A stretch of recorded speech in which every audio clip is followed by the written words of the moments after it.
Welcome to Clotheshorse, the podcast that literally woke up at dawn to record because, well, it's really, really hot here in Pennsylvania right now. Every day this week it's been about 100 degrees and I can't have my air conditioning or a fan on in order to record. So what I have to do is close all the curtains and record as fast as possible before it starts to get too hot. So that's what I'm trying to do today. We'll see how it goes. By the time I finish this, I might be just like sliding off my seat because I'm sweating so much. We'll see.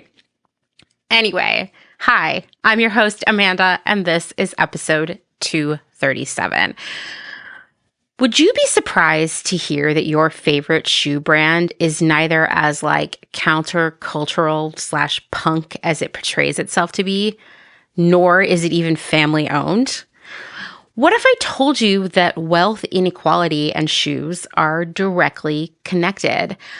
What if I told you that your latest shoe purchase may have subsidized lobbying efforts to fight a rise in the minimum wage, or maybe, I don't know, reducing taxes for the wealthiest people? Well, my guest this week is Ariel, the founder of Cobbled Goods, an incredible online resource for finding ethically, sustainably made footwear, which can be a very difficult undertaking. Ariel recently launched a Billionaire boycott list that shows and names the popular shoe brands that are actively owned by billionaires, along with other details about the company's CEO pay, political involvement, wage theft, and so much more. And I have to say, when you dig into who owns what shoe brands, it's way murkier and way more surprising than apparel. So we're going to share all of the bad news about shoes this week. You got to learn the bad, right, first, because then we're going to tell you how you can make better decisions about the shoes you buy and why that matters. We will also explore how, where, when, and how often you shop are actually hyper-political decisions. But before we jump into my conversation with Ariel, I have a big announcement. Clotheshorse is coming to the West Coast in October, and I'm doing 2 live shows. First, I'll be in Seattle on Thursday, October 23rd at Hereafter. And then I'm coming home to Portland, Oregon on Sunday, October 26th at my favorite venue in Portland, Holocene. I'm going to tell you right now, there are only about 100 tickets available for each show. So I would highly recommend that you do not procrastinate on this because my hope is that we can sell these shows out. Furthermore, if we sell these shows out, I'm likely to get booked for more shows so I can come back or do shows in other cities. And actually, if ticket sales are strong leading up to these shows, I will probably start working with my touring agent on a much bigger East Coast, Midwest, hopefully coming back to the West Coast set of tours for next year. So these are kind of the practice run for like, will people come to a Clotheshorse show? So please help me out. Help out your friends who live in other cities and can't make it by buying tickets to these shows and doing it, in the not so distant future. So what's it going to be like to come and see a Clotheshorse show? Well, I will tell you, I already did receive a message asking me if the shows would be free because you can hear the episodes of the podcast for free online, which I get, but I promise I'm doing a lot of work. I got a lot of plans to make a live episode of Clotheshorse so much more exciting than listening to the recording. So a live Clotheshorse episode follows the classic 90s talk show format, minus the paternity tests and the rip shirts. Here's hoping. We get to talk to a variety of cool guests. We take audience questions and comments. That's like a really important part of it. Basically, if you've ever watched Sally, Jesse, Raphael, you know what to expect at a Clotheshorse live episode. But I do have a couple other tricks at my sleeve as well. So stay tuned. And of course, that sleeve is a puffy sleeve.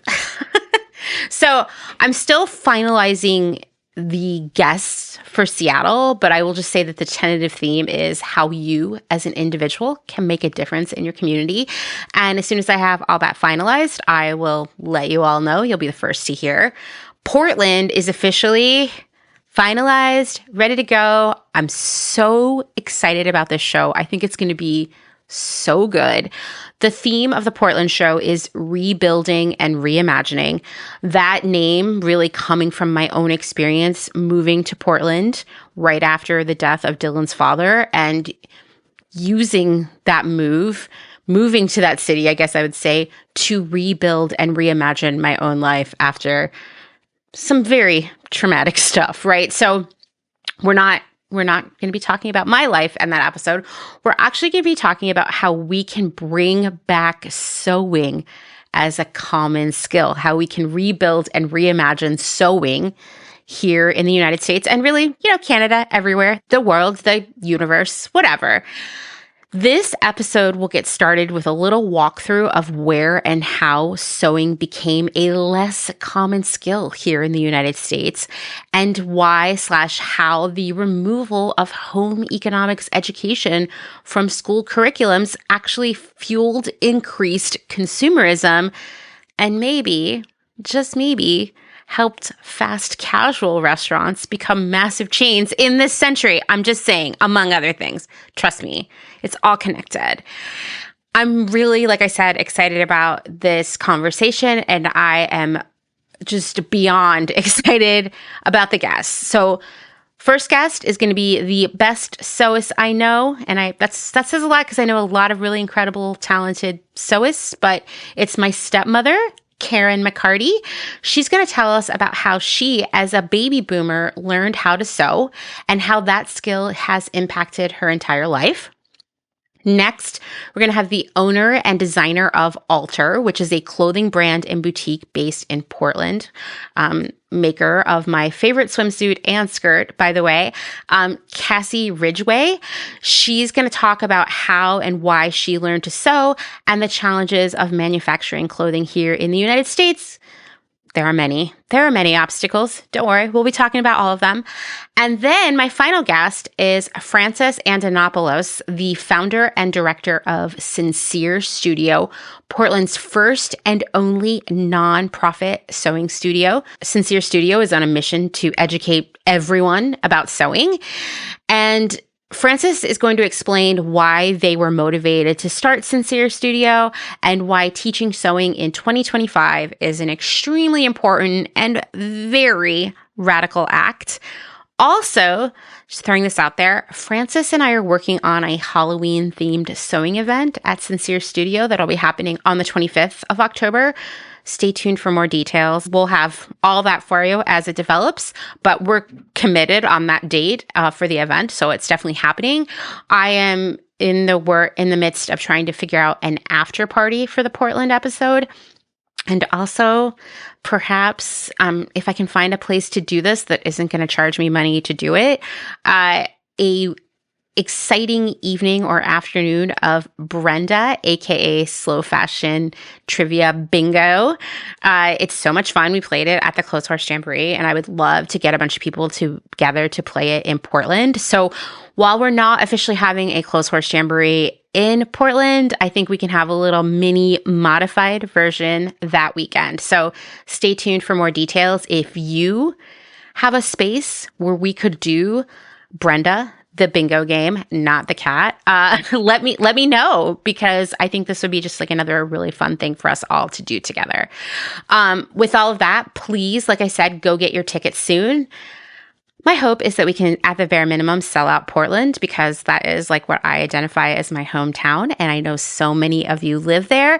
And I know so many people who live there who would be very excited to talk all about sewing. So get your tickets now. All the links are in the show notes. And of course, they're always linked in my profile on like every social media platform.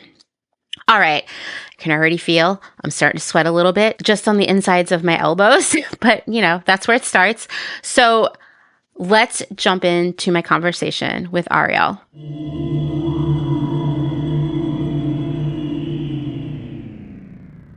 Okay, why don't you go ahead and introduce yourself to everyone? Hi. Well, first, thanks for having me. My name's Ariel Fabro. I'm the founder of Cobbled, a slow fashion platform for footwear. So we showcase alternatives to big business, which are small and independent brands, and they come from all around the world. And I'm based on Vancouver Island in Canada. And did you like know from the time you were just a child that you were gonna be getting into shoes, or what happened? No, I've always been, I guess, into more like environmental concerns. I spent a couple of years as a child on a sailboat in the Caribbean, so you're pretty watchful of your Whoa. resources and your surroundings there. Yeah, so Mm-hmm. I think that was pretty formative for me. And so I've always had an interest in kind of like social and environmental issues. But the shoes didn't come till I guess after I finished my master's in sustainability. I was Mm-hmm. looking for to kind of follow my own values and look for shoes that were more responsible. And I found there was a lot out there, and that's kind of what sparked my interest is wanting to other people to also know about what's out there. So I have a question for you about going to school for sustainability and how you feel now that you're done with school.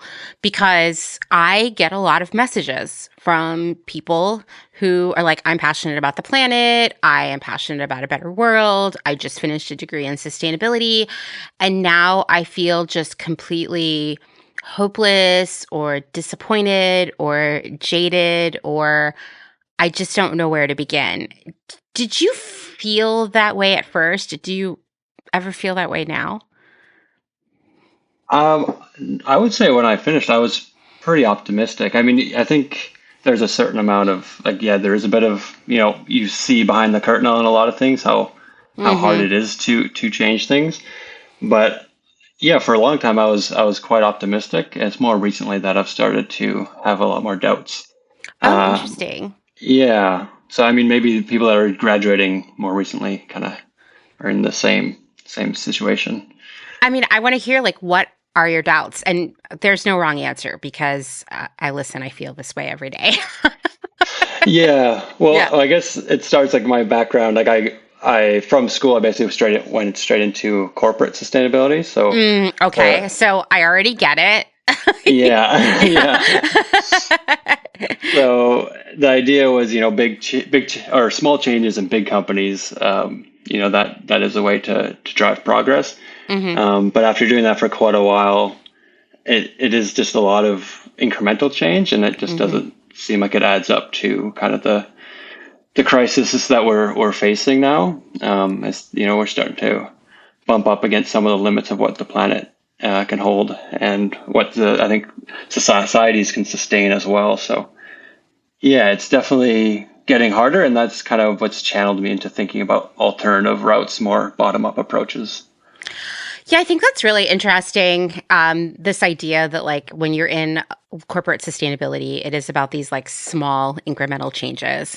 And I I think that, for people who haven't worked within a corporate structure, it's sort of surprising because you would imagine that these companies have such like a wealth of resources, namely, money, that they would be able to make fast changes. But my experience is it's sort of like, I mean, listen, you have an oceanic background, so you've seen, surely you're familiar with those massive cruise ships that have like, a mall Hmm. and like 10 pools. And, there's one that keeps showing up on my Reddit feed that is just, it's the world's biggest cruise ship. And it's like, I can't even wrap my brain around how large it is. And a few years ago, I learned that for these large cruise ships to just even turn around, it takes a full day, like a full day of the trip is just the ship turning, right?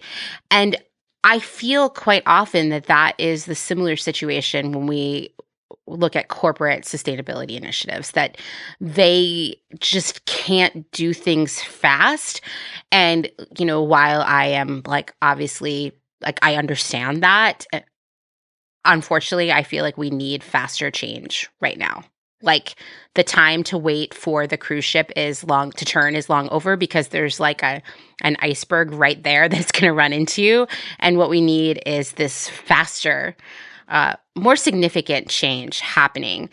And I agree with you that I think a lot of this comes so-called bottoms up from all of us. I would love for you to share how you think that works, how we get involved.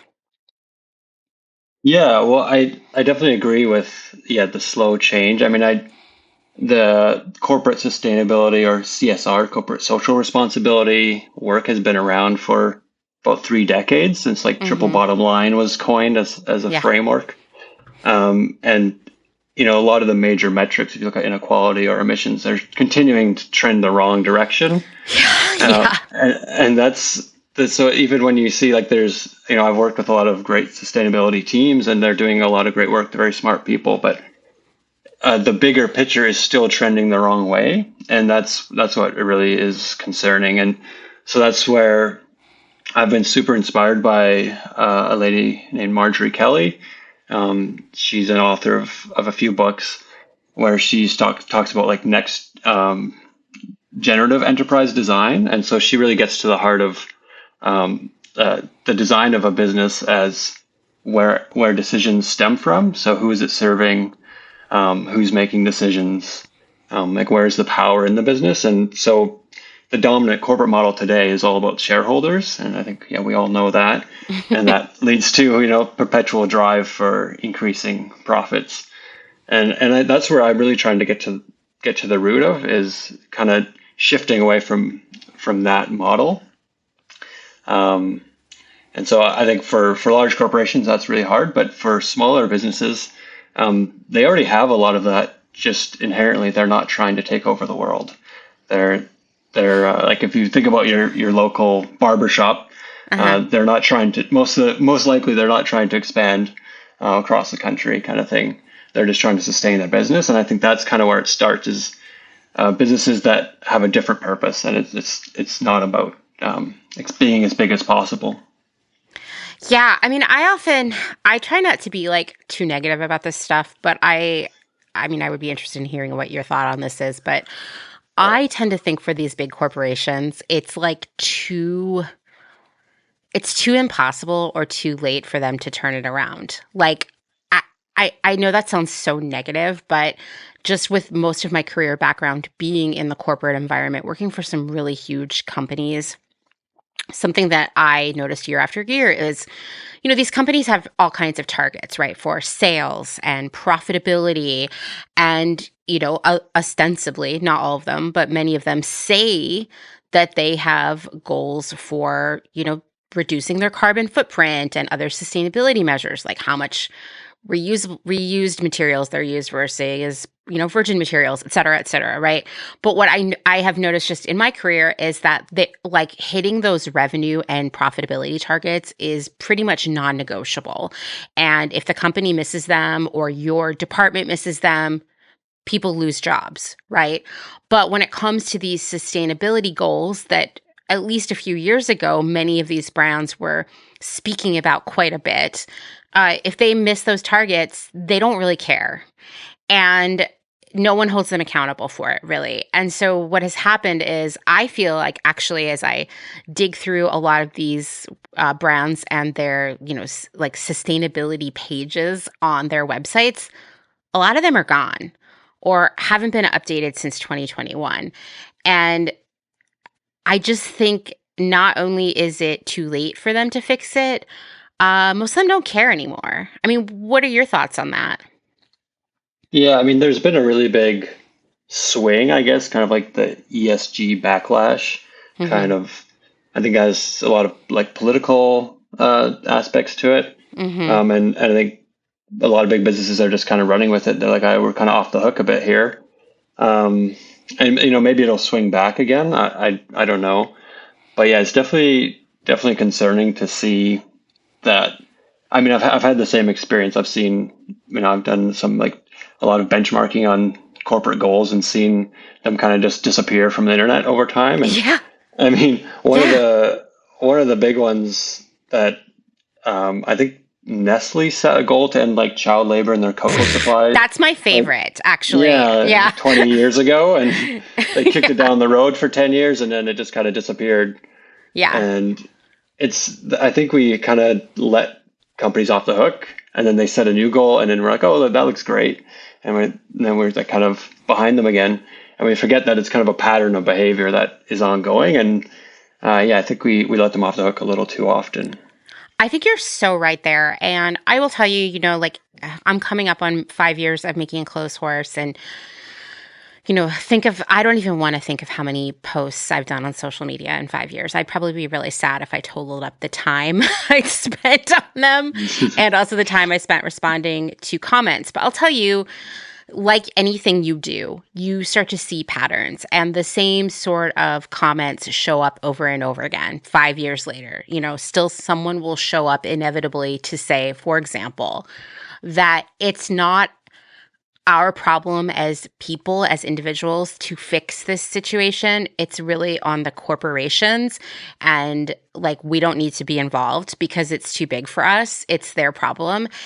And my pushback on that always is, if we don't hold the corporations accountable, who will? Right? Yeah, yeah. That's kind of the crux of it, is like, individual agency is very little. It's like, oh, I can make this one, fair trade purchase, and it doesn't seem like it adds up too much. But that's where I think about kind of having some boundaries about like what's acceptable and what we should be supporting.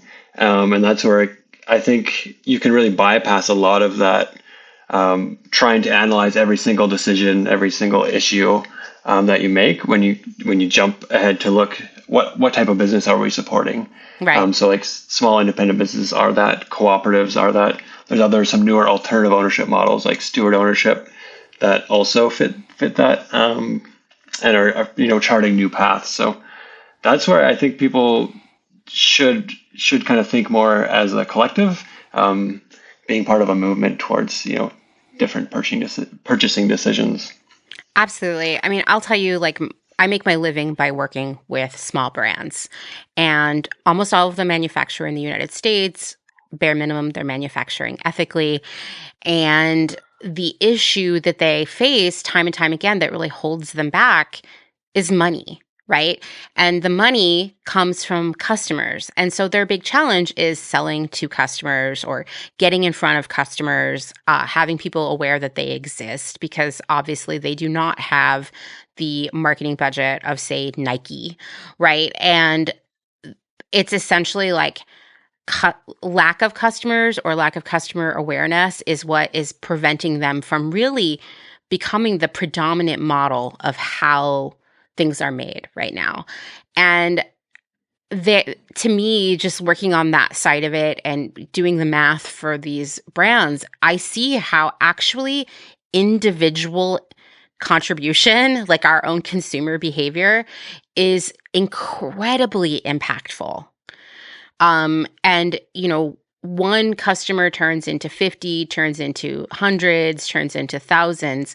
And this is how we actually can be an active part of a better future. I mean, there are many other things we can do too, but this is one where actually, like, yeah, you as an individual, you really matter. And there are a lot of situations in which I don't necessarily feel that way in my life, where I'm like, oh, what can I do here? But that is one that is real. So let's talk a little bit about shoes and sustainability. And I get really hesitant to use the word sustainable at this point because, I'm sure you feel the same way. It's been ruined a little bit by a lot of greenwashing. I can't think of a better term, so we're going to say sustainable in our conversation, but know that as we're talking about this is for the listeners, really, like we know, okay? We know about the word sustainable. So one thing I have heard from many listeners over the past few years is shoes are the hardest category for them, both from like finding sustainable brands, sustainable options for shoes, but also just like knowing who to support, right? So is it true that there are very few sustainable shoe brands out there, or are there some we're just not seeing? Yeah, I mean, it really depends on how you're evaluating them. So Mm-hmm. I've kind of set out some criteria for how I evaluate them. So first is that they have to be independent. And so that means they're not owned and controlled by outside investors that are just seeking profits. So there are a lot of brands like that, but they don't Hmm. have much exposure because they don't have much money. Then the other kind of limit or requirement for my directory is they also have to be small, because once companies do become bigger businesses, they tend to kind of fall into conventional practices. Veja is a very popular sneaker brand that I think kind of fits this. When I started looking into shoes in 2018, they were like the ideal model of Hmm. sustainable shoes. But over time, they've given up, or kind of shifted away from some of their good practices, like using vegetable tan leather and natural dyes, and gone a more commercial route. So I followed the OECD definition of small, medium-sized enterprise, which does leave quite a bit of leeway up to 250 employees, I think, is the limit. Okay. But but the idea is to draw a line in the sand somewhere. And so for me, it's majority control ownership has to be by insiders, Hmm. and the business has to be a small, medium-sized enterprise. And most of them are much smaller. Like they're run by just a handful of people or solopreneurs. Um, and so yeah, I have a list of a few hundred that I'm adding to my directory, Okay. and I'm sure there's probably thousands around the world that I don't know and haven't discovered yet. Something that really stuck out to me that you said was that they couldn't be large, right? I mean, do you think a large shoe company could be truly sustainable and ethical, even if, like, let's say they started that way? Do you think they could get to a point where they're doing like $1 billion in sales and still be ethical and sustainable? Yeah, well, I mean, this brings me to something that I've been thinking a lot about more recently, which is kind of totally left out of sustainability conversations, and that's power. Mm-hmm. Um, it's when you amass that much economic power, you also amass a lot of political power as well, and Yeah. you can start to influence, sustainability standards. You can, suppress workers. You can do a lot of things to all different stakeholders to serve your interests. So I'm very skeptical of a brand, like a company that is that large. I mean, Mm-hmm. like, even if it's like there are some large worker cooperatives that are quite inspiring. Like there's one in Spain. It's like a cooperative of cooperatives called Mondragon, and that's great because they're distributing wealth evenly to all their employees, but they still have a profit motive. So it can still be problematic if they're still cutting corners on environmental side. So yeah, I like maybe there could be like a steward-owned, shared ownership, large corporation. Like maybe it's possible, but I'm very skeptical of it when there is that amassing of power. Yeah, I think so too. I mean, obviously, right now in the United States, we're feeling this in a big way, Yeah. where billionaires are having like this. And to be honest, I mean, obviously, I hate this timeline. I will preface it with that. But maybe if we're trying to find a silver lining of what we're dealing here with the United States right now, is that maybe people are finally seeing how that kind of money equals a level of power that is just not okay. And that no individual human or company should have that level of power. So I don't know. I mean, like, even if we're just talking about Nike, who I'm sure will come up many times in this conversation. I mean, Nike, for one, is infamous in Oregon, where its headquarters are, for lobbying, like spending a lot of money to support candidates who will ostensibly prevent that Nike or help Nike not pay any income taxes.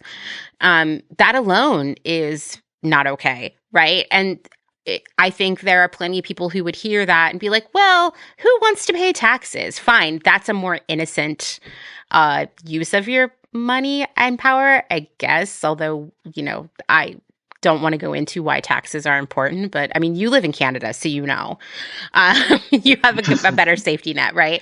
But like that's just the beginning. Like I know for a fact that Nike was also, I want to say this was in 2021, might have been 2020, was lobbying pretty heavily against any legislation around the forced labor of Uyghur Muslims in their supply chain. Like any, US regulation preventing that product from coming into the United States. To me, that's a way more sinister use of your money and power, right? And for everything we hear about, in my opinion, there are probably 1,000 other cases like that we've never heard about that involve that kind of money and sort of manipulation of policy, of human rights, of so much more.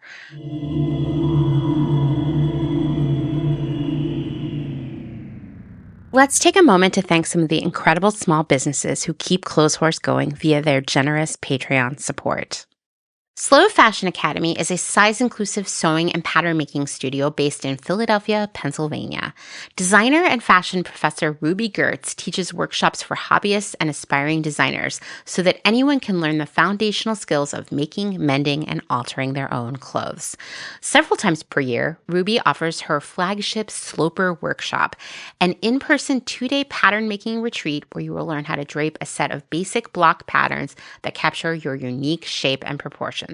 You can also use these basic block or sloper patterns as a foundation for infinite styles of garments that are custom made to your body's one-of-a-kind contours.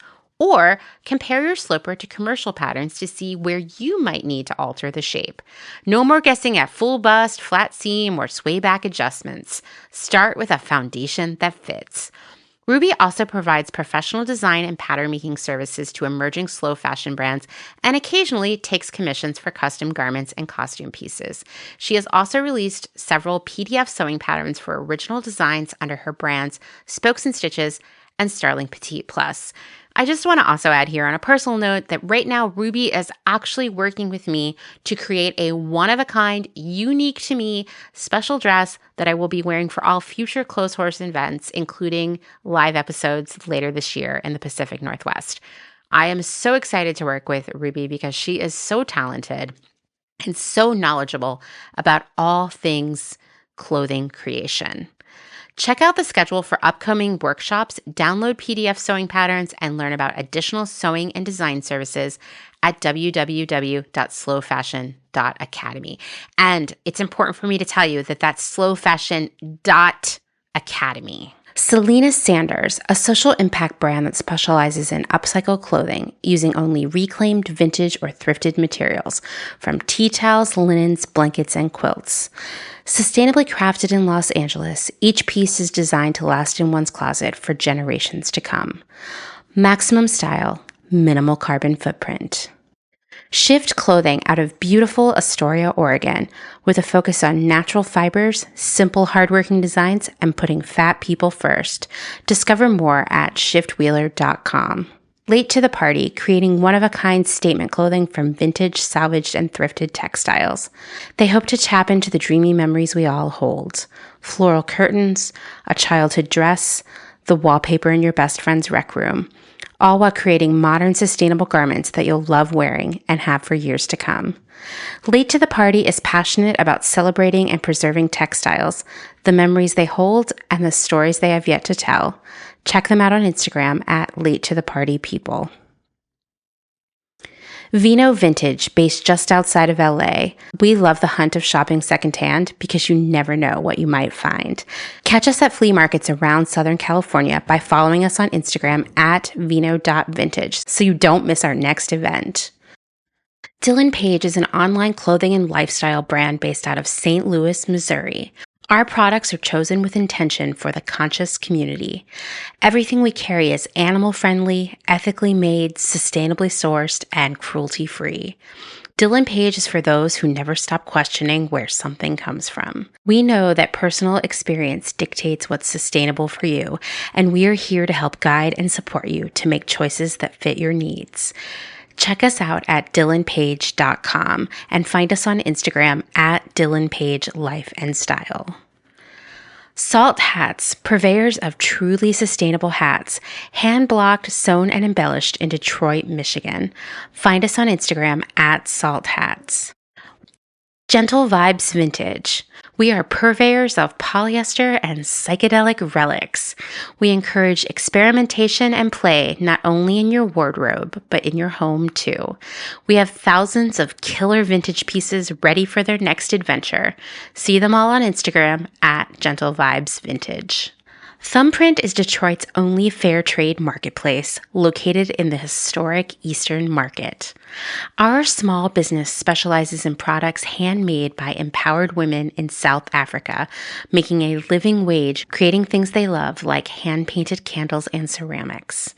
We also carry a curated assortment of sustainable and natural locally made goods. Thumbprint is a great gift destination for both the special people in your life and for yourself. Browse our online store at thumbprintdetroit.com and find us on Instagram at thumbprintdetroit.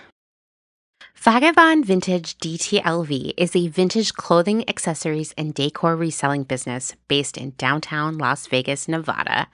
Not only do we sell in Las Vegas, but we're also located throughout resale markets in San Francisco, as well as at a curated boutique called Lux and Ivy, located in Indianapolis, Indiana.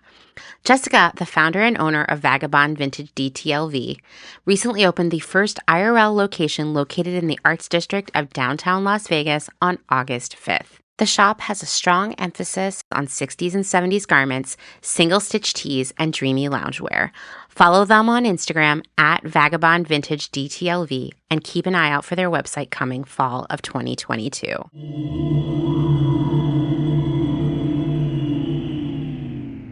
So you're saying there's like a lot of sustainable shoe brands out there. Why don't more people know about them? Yeah, well, I think it really comes down to like their marketing budgets. Like Nike, I think might be like 4 billion or something. Can you imagine? Yeah, it's really it's really wild. incredible. Yeah. And like there are some smaller brands that maybe or not, maybe they're not small anymore, but like more sustainable brands you've heard of, like Allbirds or Cariuma. And those are venture capital backed brands that have had a lot of money put into it to get it out there. And so you will hear about those, but they also grow, like their whole goal is just to create an exit for the investors. Yeah. So they just become basically the status quo and continue business as usual. So I think it really comes down to marketing budgets. I mean, something else I've seen, which I found pretty interesting because I've been focusing on showcasing alternatives. And so popular brands like Blundstones, Doc Martens, and Crocs. And all these brands have had kind of like their ups and downs. And a big, like a trend is before they got popular, there was like a celebrity endorsement or there was like a number of celebrity like sightings with them wearing them. And so I think that's something I wasn't really attuned to is just how much celebrity culture can also support and create these trends and enable these brands to become so popular. Yeah, I believe that. It almost feels like, I mean, obviously celebrities fuel consumer behavior like in so many different categories of products, but it almost feels like in shoes, it's more necessary than any other category. Maybe not even cosmetics, I would say definitely shoes. And, especially in the athletic realm, it's all about these like endorsements, right? With athletes and whatnot. It makes you wonder, like, going back to Nike, like, what if they'd never started working with Michael Jordan? Or I already ran out of athlete names, but like, what if the athletic shoe industry wasn't so tightly bound to athletic endorsements, right? How would their trajectories be different? What I found also interesting noticing in like the athletic shoe space is these brands are also, it's really hard to find brands that aren't venture capital backed or already owned by big businesses. And I think that is because it is kind of like a trending area and it's kind of like where investors see a lot of profits to be made. And so that's the strategy if you want to stand out is you need to have those celebrity endorsements. So I think they really are paired together. Like a year or two ago, my husband and I watched a streaming series that was essentially about Phil Knight in the early Nike years trying to get a celebrity endorsement, basically, so that he could, run his brand. And I was like, wow, I'd never really thought of it that way because my entire time I've been growing up, Nike and other sneaker brands have been synonymous with specific athletes or musicians. Like I'm thinking of like Kanye with Adidas or, other celebrities of some sort. And like whether we like it or not, we admire celebrities. And when they say that they stand for a certain shoe or wear a certain shoe, we're more interested in that shoe. And it's hard for me to imagine any of these small brands ever being able to get a celebrity involved, know? Um, So I also thought it was really interesting to talk about like VC being a big part of many of these shoe brands. I mean, Allbirds is definitely a great example. And just my experience working for brands that took VC funding, uh, profitability became and like just sales growth became the number one priority within those brands.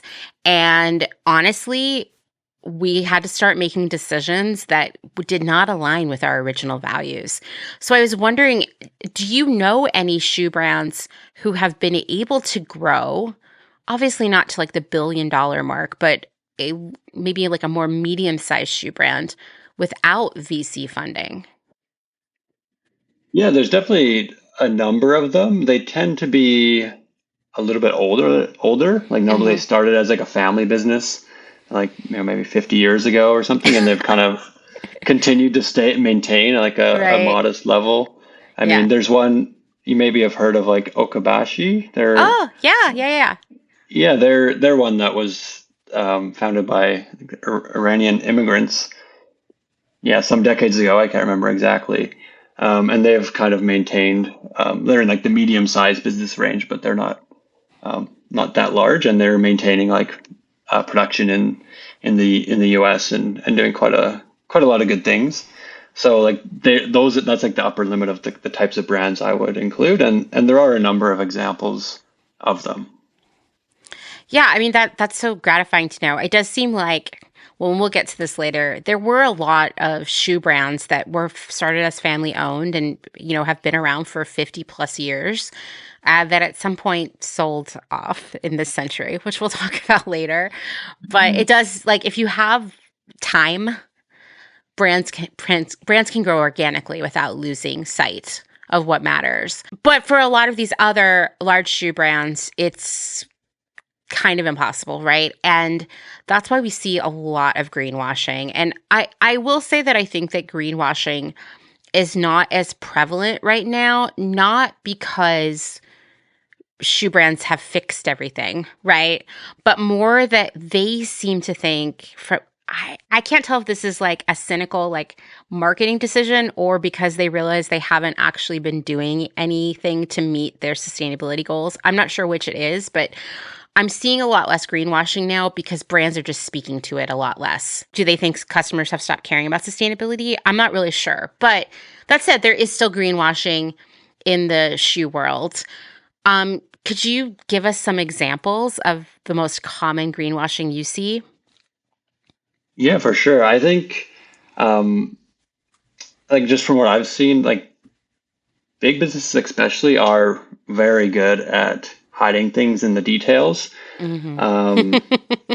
so it can be quite difficult to kind of assess them, but I think some of the common strategies to look for is like taking a very fragmented approach. Hmm. So Allbirds is an example that comes to mind. They really focus on their carbon footprint, so they measure the amount of carbon it takes to produce a shoe and compare it to other brands, and let's say it's well we're doing less carbon, so that they really highlight that, and then they don't really focus on a lot of other aspects of sustainability. Yeah. Um, and you'll see that for a lot of brands, like Nike also does a lot of like ocean plastic or recycled plastics in their shoes, which they have dubious qualities as it is, but even the plastics they are using, they only make up a small fraction. I think they have like 2,000 products roughly, and maybe 200 of them incorporate any plastic, like recycled plastics, and then that's only one like component of the entire product. So it's kind of like you take a good thing and then really highlight it and make it seem like that's kind of the whole brand. Yeah. I see that quite a bit. Yeah. Yeah, I definitely would see. I mean, like I said, I haven't been seeing this as much lately, but in that period between, say, like 2020 and 2022, specifically quite often with Nike, I would see, what Greenpeace calls it ad bluster, where it would just be this massive like marketing campaign and PR campaign showing like one collection of shoes, maybe even one shoe that was a very tiny percentage of Nike's total production every year, and painting it as like, this is the future of shoes. This is made of like fully like post consumer content, blah, blah, blah.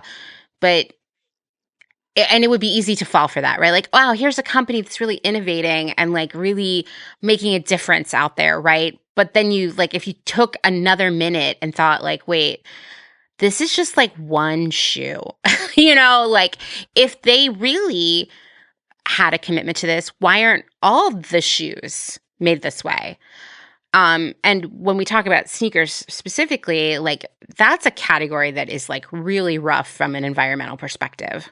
Like I said, I don't see that as often now.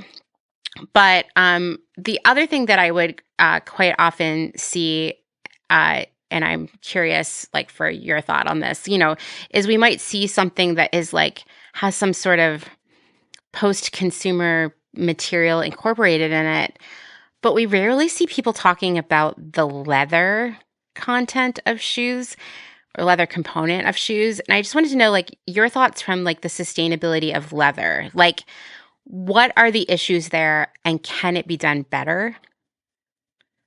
Yeah, for sure. I think, um, well, leather is, it starts with the sourcing, where's the leather coming from? Mm-hmm. And um, a lot of leather is coming from Brazil, and it's like the leading cause of deforestation of Yep. the Amazon is clearing forest for new land for grazing cattle. So that's super problematic. And there's actually a report I was just reading from Stand.Earth that kind of tracks the supply chains of like a few dozen companies that are all linked uh, to leather coming. It's mostly JBS, I think, is the owner of a lot of those cattle farms. Mm-hmm. Um, so yeah, so one, a lot of leather is causing deforestation, and then the other stage is tanning the leather to make it um, so it doesn't rot and biodegrade. So that traditionally that was used with like vegetable tannins, Mm-hmm. and that's a very slow, month or two long process. So in I think the 1800s, they invented ways to called chrome tanning, which is basically heavy metals, and it's much faster and much cheaper, and it makes a more like waterproof leather. So that's kind of the industry norm now is by far is chrome tanning, and that is if the wastewater is unmanaged, it's super toxic. Um, so a Yeah. lot of it has been outsourced. Like leather production has really shifted away from like North America to places with lower standards where it can be done cheaply. So one of the big places that actually an author, Tansy Hoskins, she's like a journalist and has written a lot about footwear. Mm-hmm. She really highlights this in her book Footwork about the Buriganja River in Bangladesh as it runs black because it's so polluted, and it's because it's kind of the industrial zone for leather tanning is along it, and all the chemicals and effluent comes out of there.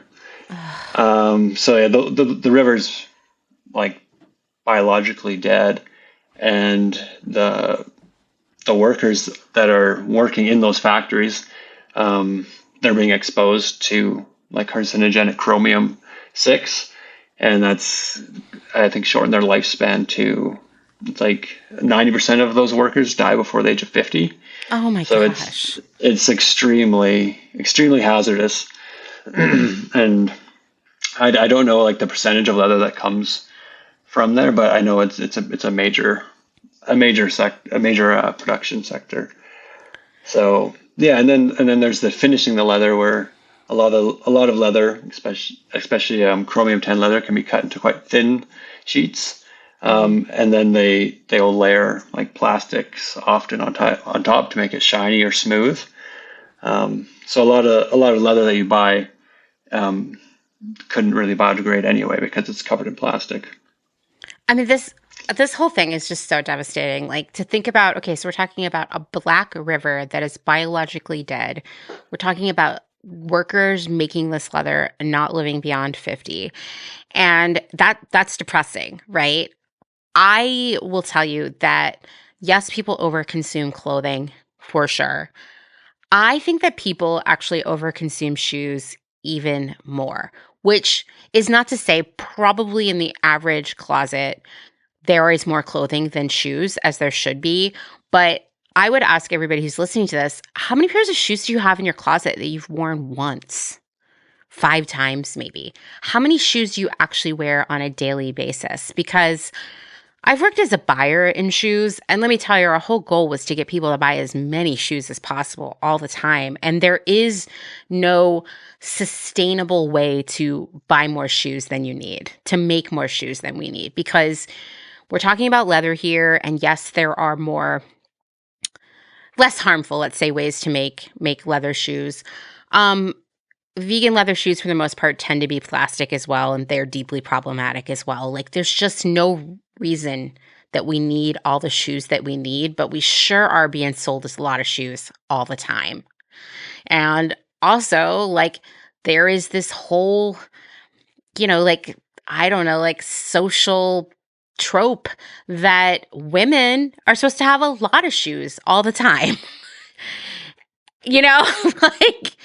like there wasn't actually a time when people were making tchotchkes that you would give someone as a gift, like a greeting card or a wallet or some sort of little ceramic thing that basically were like a whole joke about how you have so many shoes, and like, I think, I mean, all of the stuff that we overconsume has a negative impact on this planet, but like shoes just to me are like next level, because I don't know, like there's just generally not a happy ending for shoes when we're done with them, and the production of them tends not to be. Now, obviously, there are brands out there that are doing a better job than others. That's where we want to prioritize when we need new shoes. I think that most of us don't need as many shoes as we think we need. Yeah, absolutely.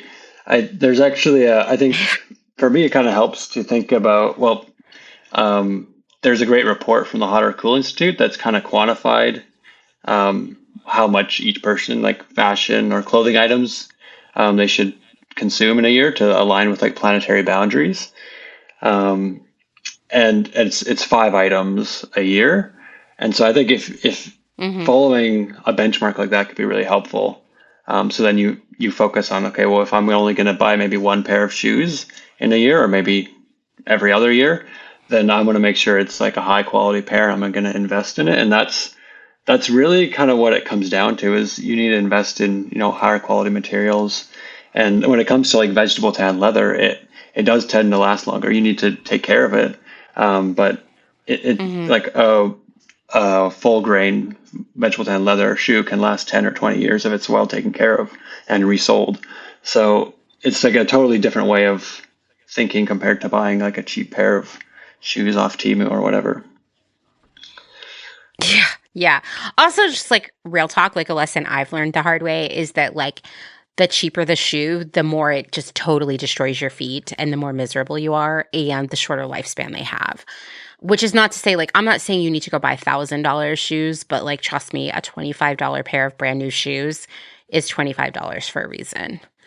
And I swear I have like scars on my feet from wearing just the most egregiously cheap shoes for a very long time. Just like wearing away the skin of my feet. We're talking here about like a lot of environmental issues with shoes, and they really are also ethical issues. But I think we also need to talk about the supply chain issues, that the ethical human issues with shoes. I want to hear like, your thoughts as an expert here on like where are, outside of the environmental impact and shortening people's lives with leather production, et cetera, what are the additional like human impact ethical issues of shoes as they exist right now? Yeah, well, I guess going back a little bit, shoes are like a very complex to make. They have a lot of different components. They have to Mm-hmm. be durable. They use a lot of glues usually, and so it's very labor intensive. And for that reason, it's mostly done in areas where there's cheap labor. So I think 90% of shoes are made in Asia, mostly in China, and it's a race to the bottom for shoe brands that are looking to contract a factory to buy the cheapest shoes possible, and the governments don't want to increase the minimum wages because those brands don't own the manufacturing, so they can up and leave to the next country very quickly if they want. So it's a race Mm-hmm. to the bottom that keeps wages really low. And so the average wage is for garment workers in general is half of a living wage. So it's just a lot of poverty, and a lot of the work is subcontracted from these factories beyond what the brands even know. So there's could be a lot of like Mm-hmm. home based workers where like a mother might be working gluing two like components of a shoe together from her house and have like pails of toxic glue that are flammable and possibly dangerous to breathe like in the home. Um, so there's yeah, it's a really big problem is that there's a lack of transparency or even knowing or wanting to know what's going on at the very end of these supply chains. And then there's other issues like modern slavery is not talked about that much, but it is still out there. Like Mm-hmm. especially, I mean, the big one right now is the Uyghur Muslim minority population in China. Um, they're involved in a lot of the cotton production. 20% of cotton around the world is like tainted by Uyghur forced labor. So I mean, the more you look, the more you're going to find a lot of unfair practices and poor labor conditions. Yeah, yeah. I mean, when you and I were preparing this for this, I told you about Jim Keedy, who was an activist when he was quite young in the 90s, who was kind of taking on Nike with their wages and just a lot of other issues within their supply chain. He like moved to Indonesia and lived amongst the factory workers making Nike shoes. And then he tried to live off of the same wages that the actual workers in the Nike factories were being paid. And he effectively starved. That was like 30 years ago at this point, and the improvement is just not there. And I get frustrated personally, like I don't really watch the Super Bowl, but obviously I hear a lot about the commercials. And it was either this year or last year, Nike did a big halftime commercial. I mean, I can't even imagine how much money they spent on it. But like you said, they have billions of dollars in marketing budget. And this whole commercial was about empowering women, right? And like through women athletes. And if you bought these sneakers, then you too could be an empowered woman. And when I see commercials like that, I mean, I get it. I may be the person who ruins everybody's fun, but are you like, sorry to be blunt here, but like, are you fucking kidding me? Because I know the people making your shoes, a lot of them are women and they are not being empowered on any level. You know, it's just like, so the hypocrisy of it all, or the number of years that Mm, Nike and other sneaker brands too, not just Nike, have used women or people of color to be like, listen, we are like so woke and we care so much about people of color and social justice. And then like, yeah, well, what about the people of color who are making your shoes? You know, like where's the care there? Where's like lifting up people there? No, it's just it's woke washing. You know, it's a marketing campaign. And I think while we see a lot less greenwashing right now, we actually see so much of that woke washing still continuing. Feminist washing, if you want to call it.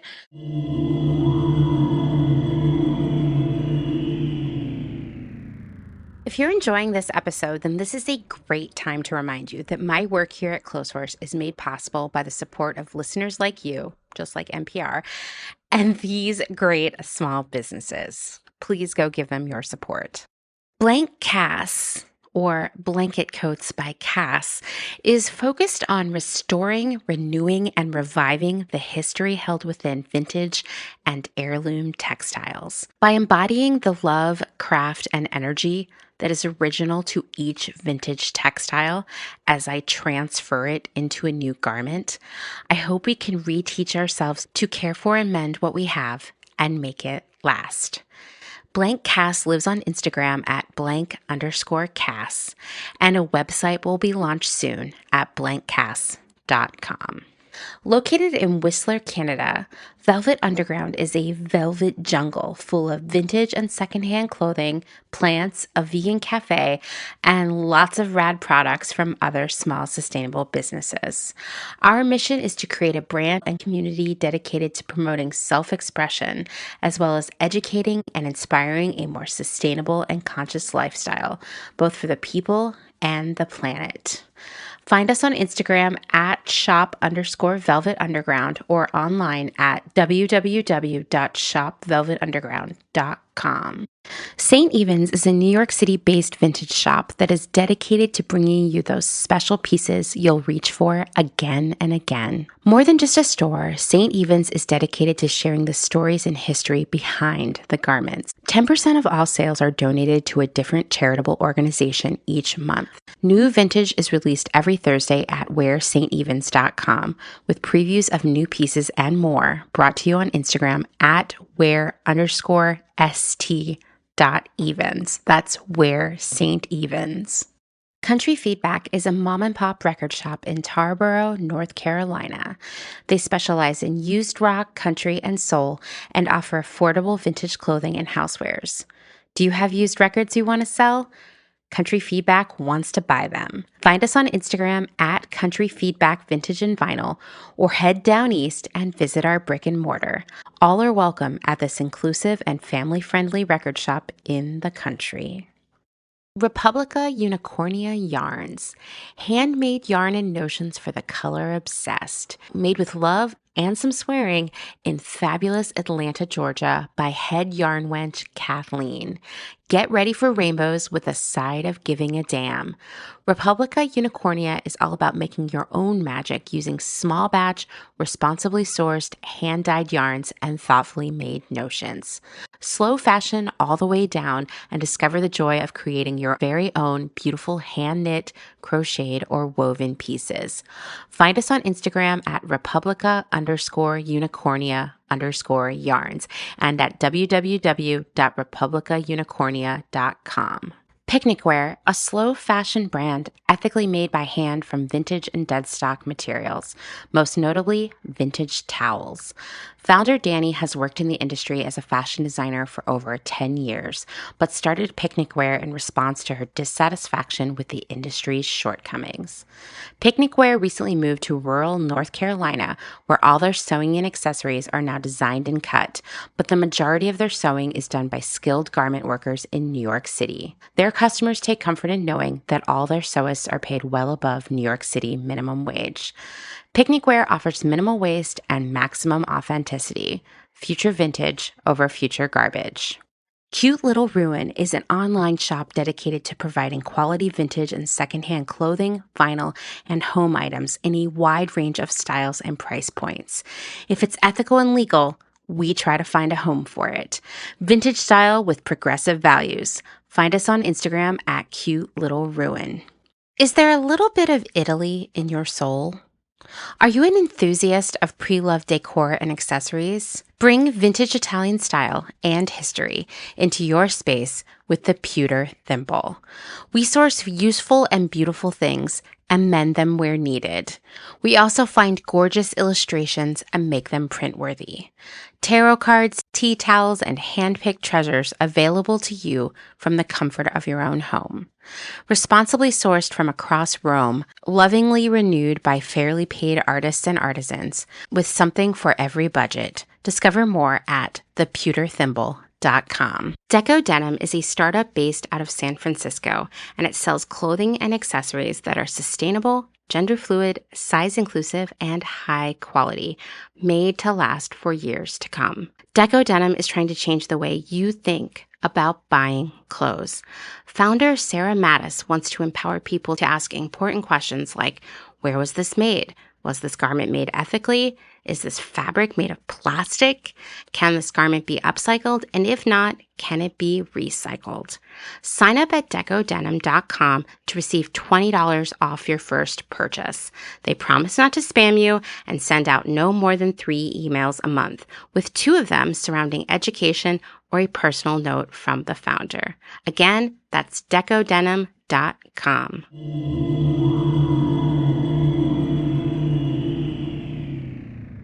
Let's talk about another element of shoes that is, I think a lot of people might be surprised to hear how much of this is in their shoes, but plastic, right? Like, I can't see a pair of shoes without thinking about plastic, even if the shoes are leather, because there's plastic in there somewhere. Yeah, absolutely. Most shoes are mostly plastic. I mean, obviously there's like a lot of like flip flops and things like that are just like foam, and they make up a big part of shoes that we maybe don't think about that much. That we think of as disposable and short-lived, right? Like, most people will buy a pair of flip-flops for one season and then put them in the trash. And I think we don't think about it that much here because flip flops aren't worn every day. But in a lot of countries in the world, flip flops are like the main form of footwear. And actually, I was traveling in India for a bit, and I couldn't believe how many flip flops, like single flip flops, would just be like on the side of the road and just kind of like a trash bag or something you might see on the street here. It's just like shoes were littered everywhere. It's a big problem because it often ends up in waterways and then it ends up in the ocean.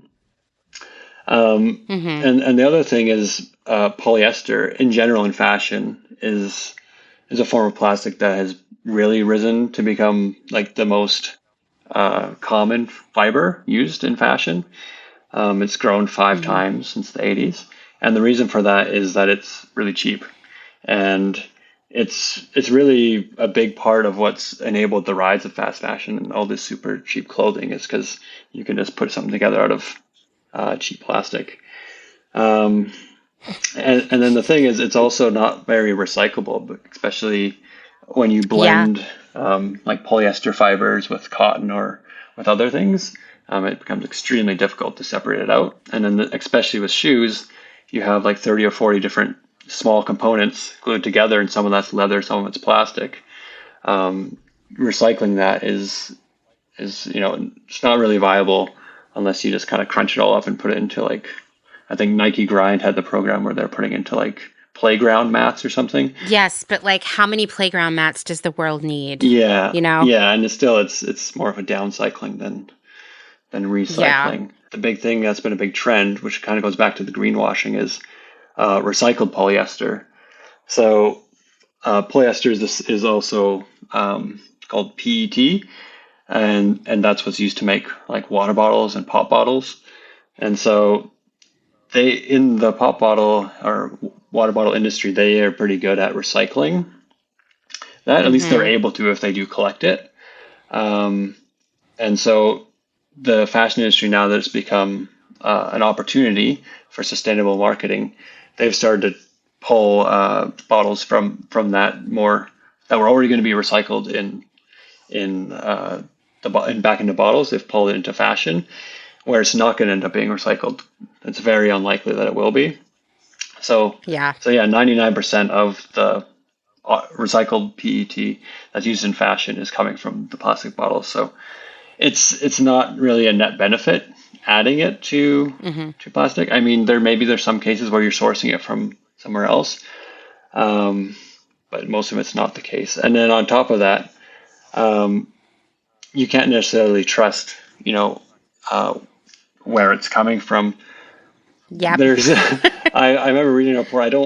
Couldn't find a link to it. This was years ago, but I reading a report that there was like plastic bottles being made just so that they could be recycled without even being used, just so they could add the label Yeah. to it. That is real, actually. And because it's cheaper to use brand new bottles than to clean old bottles. Yeah, yeah, it's really broken. Depressing. Yeah. And then there's another problem is that so tracking where it comes from. Um, there's Channel 4 is a British like television channel, I think a public channel, and so they did an investigation following like Nike's partnership with Parley Ocean Plastics to see where they were coming from, and they end up at a luxury hotel in the Maldives, and this quote ocean plastic was just coming from like the recycling bins at this hotel, and it was being collected within a mile of the shoreline. So, Oh my god. Oh my god. No, I believe it. I believe it. Like, here's the thing, like a lot of different brands have jumped on this like recycled ocean waste bandwagon. And like I want to be clear that like collecting ocean waste is actually really expensive. And when they're trying to like protect profitability, the last thing they're going to do is like pay for someone to take a ship out into the middle of the ocean and collect plastic. It is, and even on the like resale market, like actually there are companies who collect this plastic. It costs them a lot. Like it's a higher cost to purchase that plastic from them for recycling because their expenses are so high going out to collect it. And so I mean, listen, I would love for it to be real and I would love for it to not be a negative impact. But the reality is that even recycling these materials into things like polyester or shoes is not like, it doesn't give us sort of a pass to buy as many shoes and as much plastic stuff as we want, because even that process consumes so much energy. I don't know if you've ever watched a video showing how they turn plastic water bottles into fabric, but it's bonkers. And it uses a lot of energy. There's a lot of transport involved. So the carbon footprint of it is quite substantial. And in many cases, it is impossible to make a high quality durable material out of 100% recycled plastic because the fibers are damaged in the process. They get shorter. So these things just sort of degrade. So often new plastic has to be added in anyway. And I don't know. I feel like, honestly, the number of times over the past few years who I've had to be that guy on the internet and be like, hey, FYI, your leggings aren't made out of recycled leggings. They're made out of water bottles. I feel like no one's ever going to invite me to a party ever again. Yeah, no, I definitely feel that. I'm like, sorry to ruin your day, but actually you're being sold a web of lies. Yes. And I will also just say so much women's underwear is made out of this RPET and it freaks me out. Yeah, well, I mean that's another big problem is plastic. They added a lot of different chemicals to give it certain properties and colors, and those leach out of the plastic when they're in the ocean, or even they can leach out against your skin. So yeah, it's a whole nother level that I haven't gone that far into, but a lot of them like are untested, and just it's another reason to be really mindful. I guess the one good thing about using polyester in a shoe is that it's not going to be washed very often, so it won't shed those microplastics compared to like your leggings. But yeah, overall, it's like the recyclability is really hard. I do want to mention though that there are some innovations. There is a company called New Ocean. They're like a small startup that they're basically taking, and they've partnered with a organization that's collecting flip-flops in Asia, and then they're grinding them up and pressing them into basically the midsoles of their sandals. And that's actually, it avoids a lot of it's not totally reprocessing and like melting it back down. And it is a good fit where the use case does match. So there is some positive things to look at. I've also heard that nylon 6, a certain type of nylon, can be recycled back kind of like metal back to the original grade. Um, so yeah, but the cheap polyester avenue is definitely problematic. Yeah. Yeah. Okay, so now everybody's probably really depressed about shoes, which is great. That was our goal. No, not really. But when we started this conversation, one thing that Ariel mentioned is if there actually we have power here by shifting up where and how we spend our money on shoes, right? So that was essentially the motivation behind creating your billionaire boycott shoe database. So you want to tell us a little bit about that? Yeah, so I'm always looking to create my directory, add brands to it. So I'm always looking up who owns these brands and who fit my criteria. And so I started tracking that and having a a list in my notes of who owns these different brands. And I noticed a trend when I was looking at these bigger brands that it was the same types of owners. So it is a lot of billionaires, which was surprising me, and then a lot of big asset managers. Like people might be pretty familiar with BlackRock now, and like Vanguard and Fidelity, some of the biggest companies in the world. And then another one was like big private equity companies. So I kind of put them all in the label of big finance, and I wanted to other people to kind of see for themselves what this looks like, because you hear a lot of things about, X number 8 people own more than half the world's wealth or things like that are kind of hard to believe. And then when Mm-hmm. you look at this in one specific sector, you can start to see what this actually looks like and see the level of concentration of wealth and assets among a pretty small portion of the population. So basically, the idea is to use this kind of as an entry point to understand kind of the bigger systemic trends that we're facing right now, and then also I provide the alternatives to choose from. So what's on the list is there's right now about 100 of the most popular brands I could find, and then I list Mm-hmm. their parent company, their top three owners, and then if any of them are individuals, like their net worth, if they're on, most of them are on the Forbes list. Um, Mm-hmm. and then I'm also wanting to layer on additional, kind of telling information about that kind of alludes to how this is like a kind of I look at it as like a big wealth funnel that's just sucking wealth up. So I like to mention or add where there's data on, the executive compensation, usually in the millions, their tax avoidance or any offshore accounts they have. Because a lot of this stuff is out there for these bigger brands. It is public. So kind of bringing it all into one place and give an overview of kind of these are the patterns of power that are operating and that we're facing. And then I would love to add a lot more data to that. Like we talked about lobbying and, kind of showing the political influence was a really big part that before in the last few years, I wouldn't have thought of it myself, but political influence is a huge part of business. It really Yeah. is. Yeah. Yeah. I think that I'm excited for you to add that because I think actually like the donations, the lobbying, that kind of stuff is what really blows people's minds. And like kind of shows them the concentration of power in a way that, you can say how much money someone has, but unless you're also a billionaire, what does that even mean to you? You know? Hmm. And what I don't know, like when people tell me the square footage of something, I'm like, that means nothing to me. I have to know how that compares to like the room I'm in or something like that. And I think seeing these donations, the lobbying, the money spent on the lobbying, I think that's where you start to see, okay, I can't understand what it means to be worth $3 billion, but I can see the impact of them supporting these politicians, these causes, these lobbying efforts. And once again, going back to the United States here, I mean, like Target, for example, gave $1 million to the Trump inauguration. They hadn't donated to a candidate in more than a decade, right? Mm. Like that was not a coincidental decision. We saw a lot of the tech companies here doing similar.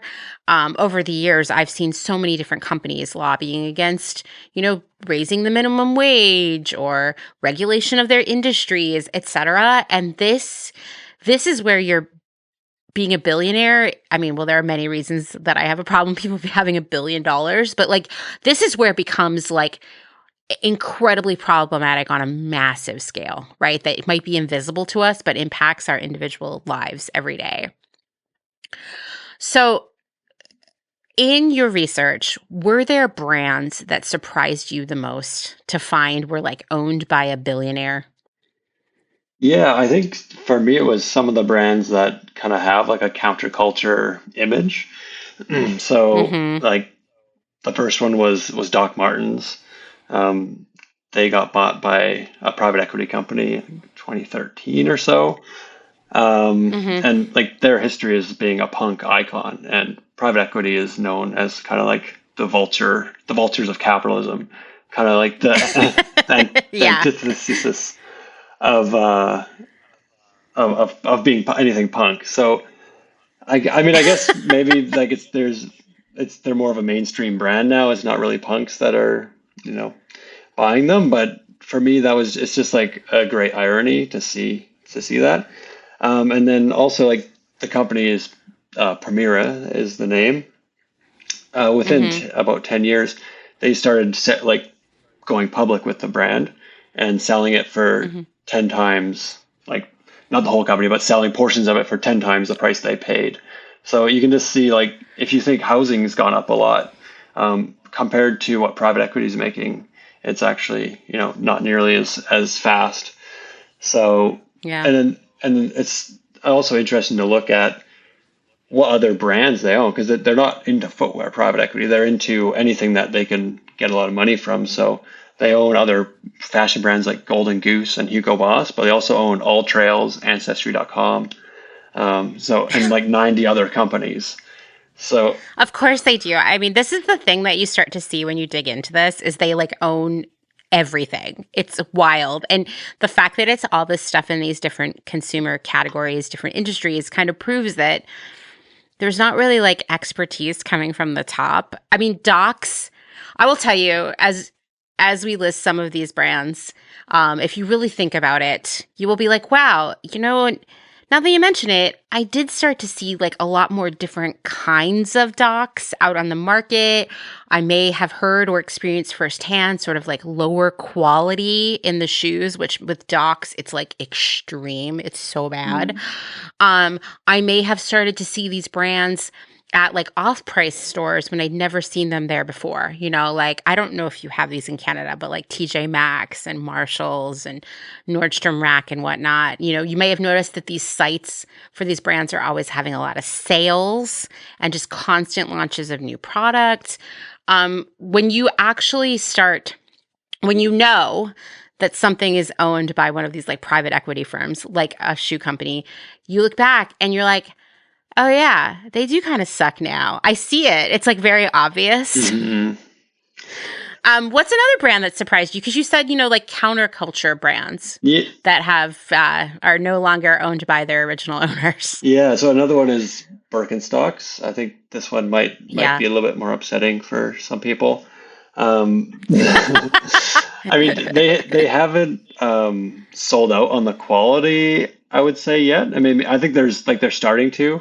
They're starting to replace like Mm-hmm. their leather uppers with plastic and things. But There's so many plastic shoes in their line now. Yeah. yeah, but I mean, I don't see the widespread complaints about quality as much as like Docs. But yeah, they have a long history of like 250 years as a family owned business, which Wow. is pretty incredible. And yeah, just in the last decade or so, the heirs decided that they would sell. They had an executive take over as the first outside CEO, and I think he kind of convinced them Yep. to make off with a few $1 billion.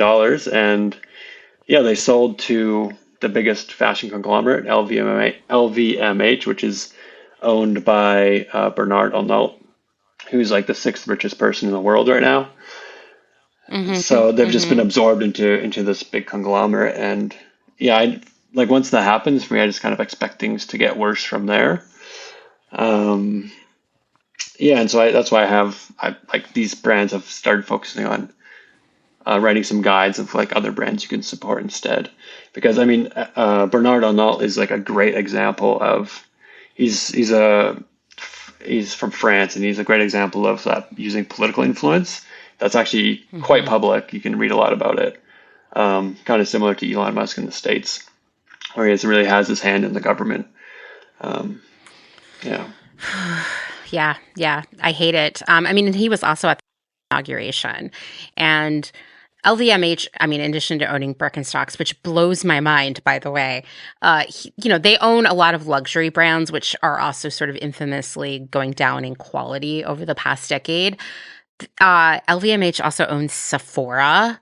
I mean, Mm. these companies have like really broad portfolios. And I just find that the moment they come into a conglomerate, this is when the quality begins to decline pretty fast because once again, it's about these top line metrics, right? Like the profitability. So you're cutting corners along the way.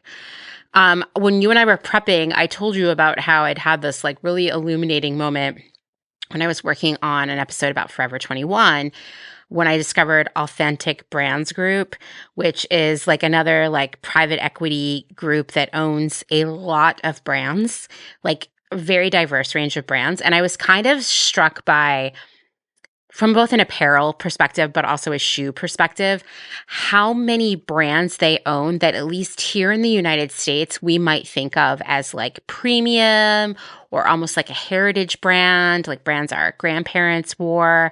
And you know what? Like they also are kind of like have been fast fashionified. The quality isn't there. Like Sperry, Fry, Hunter, Rockport. Those are just some of the shoes that they own. It's a long list. And I remember having a pair of Fry boots in the early aughts that I wore for about 5 years straight. I got them resold about 2 years in because the rain in Portland was really like breaking them down. Also, I rode my bike in them every day. So, using my feet as brakes a lot. And I remember taking them into the cobbler to get them resold. And he was just like, wow, this is like a beautiful pair of shoes. Like the insoles on these are incredible. And he was pointing out all the details that made these Fry boots so special. And a few years ago, I was like, oh, maybe I'll get a new pair of Fry boots because that other pair lasted me until they like were just disintegrated down to the threads. Like maybe I could get another pair of those and just wear them every day for years. And I went to a store and tried some on and I was like, wait, like these aren't cushy inside and they're really strangely slippery on the bottom. And there's something kind of stiff and chemical smelling about the leather. And I didn't think too much of it, but then I went home and was like Googling around and people were like, yeah, Fry boots really suck right now. I don't know what happened. And nobody really knew. And so when I was working on this Forever 21 episode and I saw that Fry was owned by this private equity firm, I was like, oh, well, now we know what happened, right? Like it's just a tale as old as time at this point. Classic, right? A classic of late stage capitalism, I guess. Yeah, absolutely. I think Authentic Brands is like one of the biggest conglomerates. Like it's one of the most alarming when you just look at the pure number of brands they own. Yeah. But I have more examples that were also surprising. Like Warren Buffett. You don't really think of him as a fashion investor, but he has a No. he has a portfolio of 20 footwear brands, including like Really? The running shoes, Chippewa, like boots. Um, so yeah, I mean there's a big pairing between fashion, footwear, and billionaires, and yeah, he's another one in like the top 10, which also surprised me because like um, in the top 10 billionaires like Forbes list, it's like three of them are like heavily into fashion. So it's like after you go with like the tech billionaires, like fashion is right up near the top. It's so funny too because like people who don't know a ton about fashion or I mean I don't know. I how I would say this is like periodically someone I know will say, "Hey Amanda, I listened to your podcast and it's like really good, but like, fashion is kind of like not that important. Why aren't you using your like time and your like talent on something like more significant?" And I'm like, are you kidding me? Like the industry that creates clothing and shoes and belts and bags and earrings and you name it is so massive. There is so much wealth tied up in it. There is so much human impact tied up in it. And the environmental impact is next level. And I would also say, like, kind of our like personal, psychological, social experiences are also really tied up in it. So this stuff, clothes and shoes, are actually incredibly important and like hyper political. You know, you just talked about how all these billionaires are buying influence. Well, they're doing that with the money that comes in from selling you shoes and clothes. Yeah, no, I can. It's dark. I have a kind of a similar experience. um, being like I volunteer for another group called Our Common Market, where we're trying to focus on participating in fashion culture rather than consuming. Um, Mm-hmm. and I'm like one of the only males that is part of that group. So I find myself also kind of it's seen as, I guess, not a very it's a place where not really men are not as often participating in. But when you look at Uh-huh. fashion, it employs, like, the entire fashion value chain employs like hundreds of millions of people, 8% of the global workforce. So it's like it's one of the biggest industries, and it's often thought of as more frivolous, Yeah. which is it's crazy. I know. I mean, people become billionaires off of this stuff. You know, like it's so silly. I mean, also like clothing is a human basic need for survival, which I think sometimes people forget because it has this frivolous connotation to it. And I would also argue, even someone who says they don't care about what they wear, they 100% care about what they wear and identify with brands or different colors or different like silhouettes of clothing and shoes that they go to time and time again that are actually a part of their like, I don't know, identity as they present it to the world. So I have no tolerance at this point for people who tell me that this stuff doesn't matter. And I tell them so. I used to be like, oh, okay, thanks for sharing your thoughts. And I don't do that anymore. Um, okay, so why? I mean, you are doing all this work to pull this database together to steer people in better directions.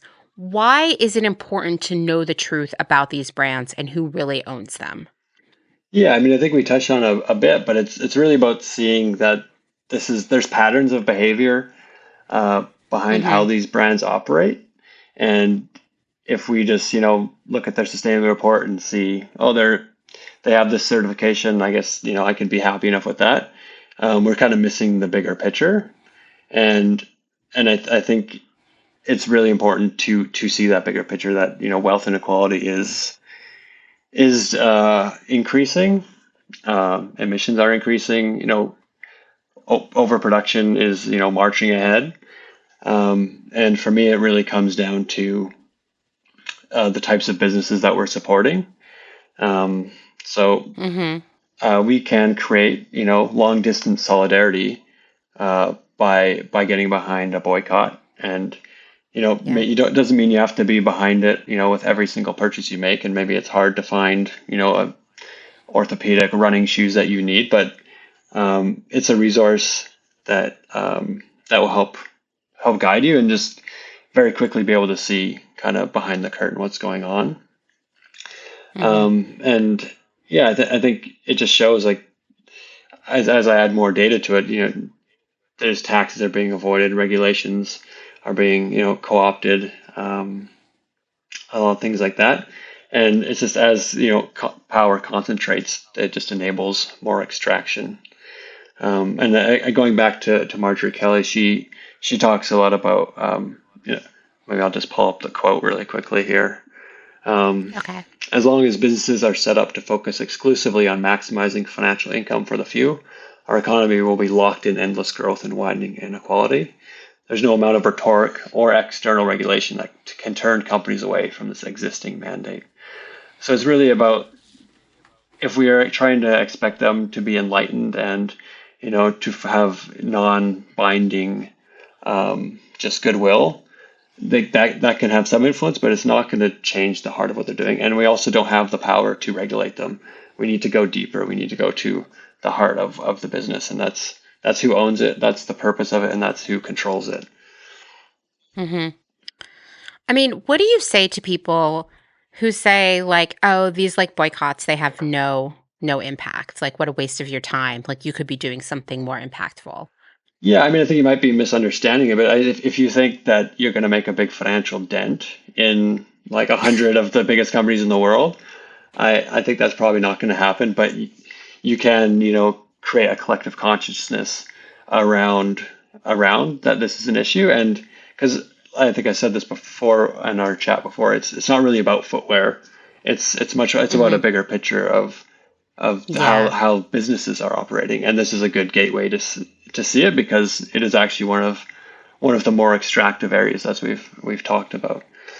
So it's not don't expect too much. Don't expect to necessarily have these businesses going bankrupt, but there's a lot of power, and I think I did a little bit of research on historic boycott movements, and um, in some cases, like they can have that financial impact if it's like a very direct. So I think even like this last year, people were boycotting, was it Budweiser for some of their commercials. It was more of like a conservative boycott, and I think that did Yeah. have enough of a financial impact that they changed.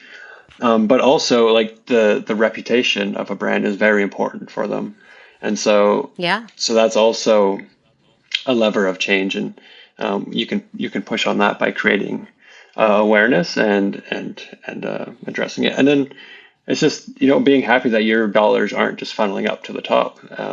They can be circulated. Yeah. Hmm. Yeah, I mean that alone, like just hey, like we all work really hard for our the money that we have. Why would we give it to someone who sucks if we could avoid it? Like why give it back to them, I guess is what I would say.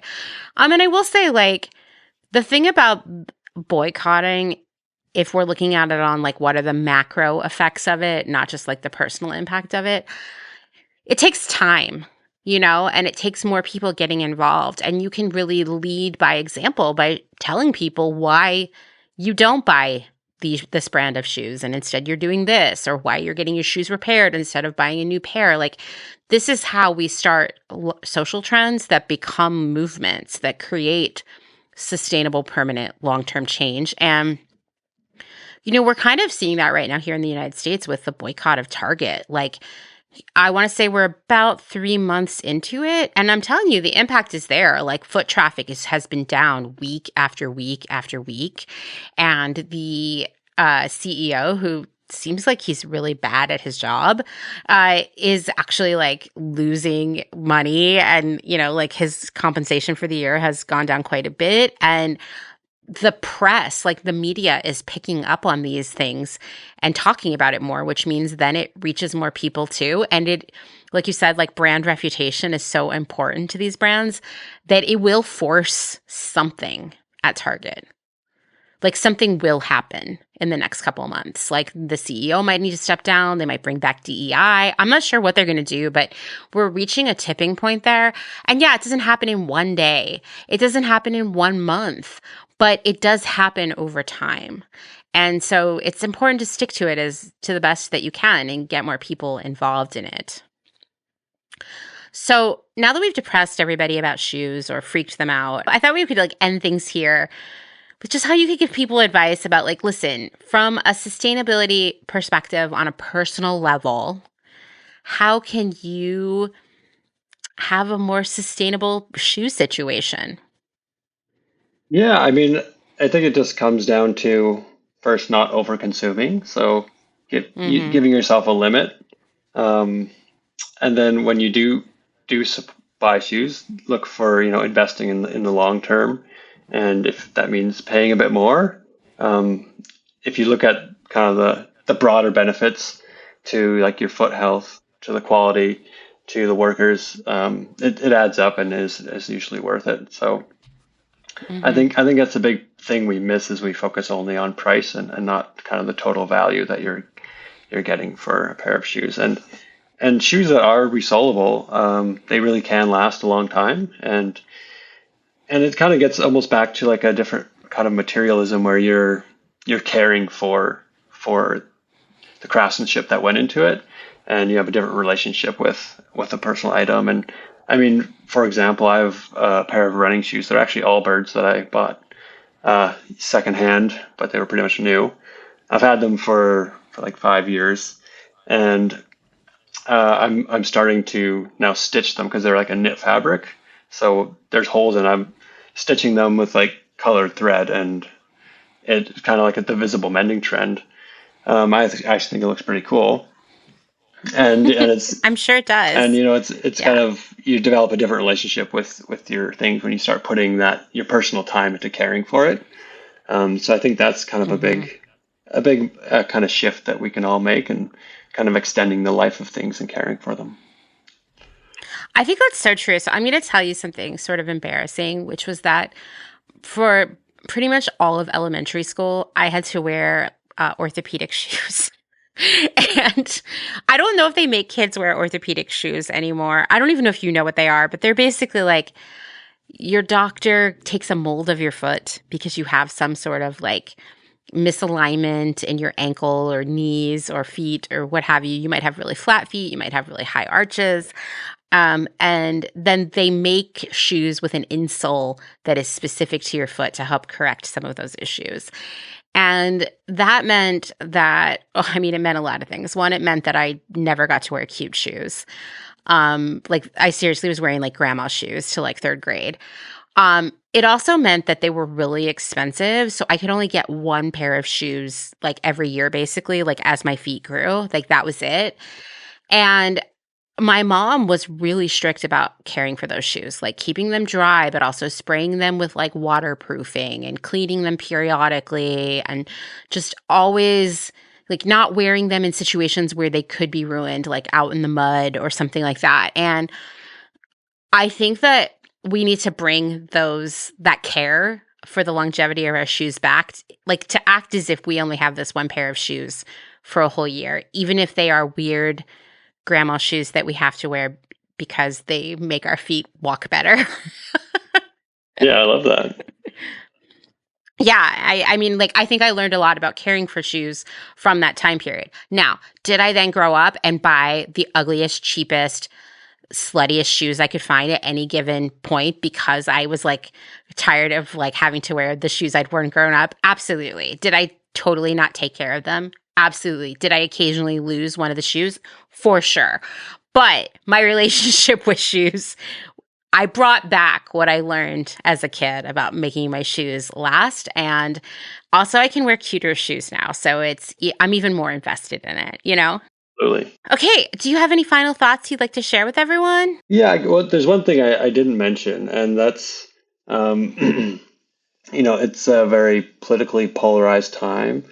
And I think that when you start focusing on, smaller independent businesses, it's something that pretty much everyone can get behind. Because I think everyone is concerned about, concentration of power. And I think that's really important because we're not going to make a big sustainability transition with, half the people. So, it's something I think that this will be interesting for everyone. And yeah, I really hope people will be making use of it. Yeah, I love that. I'll just add on to that by saying that like billionaires are not sustainable by nature and we need less of them. I always say this is like a total slogan kind of thing, but billionaires should not exist. And we need to stop supporting them. Yeah, that's exactly the idea. Yeah. Make it public and then give alternatives so it's easy to choose a better option. Definitely. Well, thank you so much. I'm going to share everything in the show notes for people to find your directory, to learn more about who owns what shoes, and also your suggestions around shoes. And I just wanted to thank you so much. Yeah, thank you so much for having me. It's been great to chat.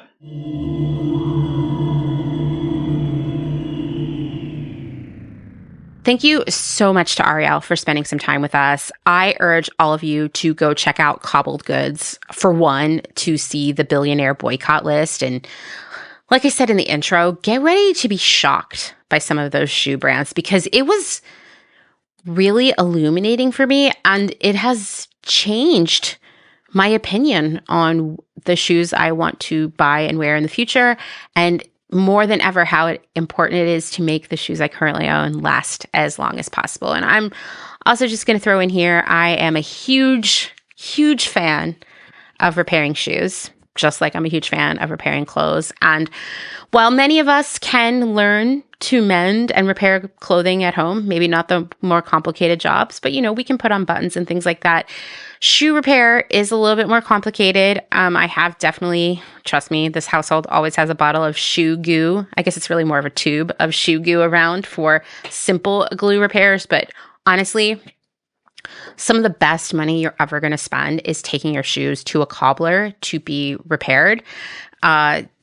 It's amazing the years of additional wear you'll get out of a repair like that, and how somehow your shoes look cooler and feel, I don't know, they feel like they're like bionic cyborg shoes or something that like were made just for you. So also just want to throw out there, get your shoes fixed. It's awesome. Also on Ariel's website on Cobbled Goods, he has all kinds of more sustainable alternatives.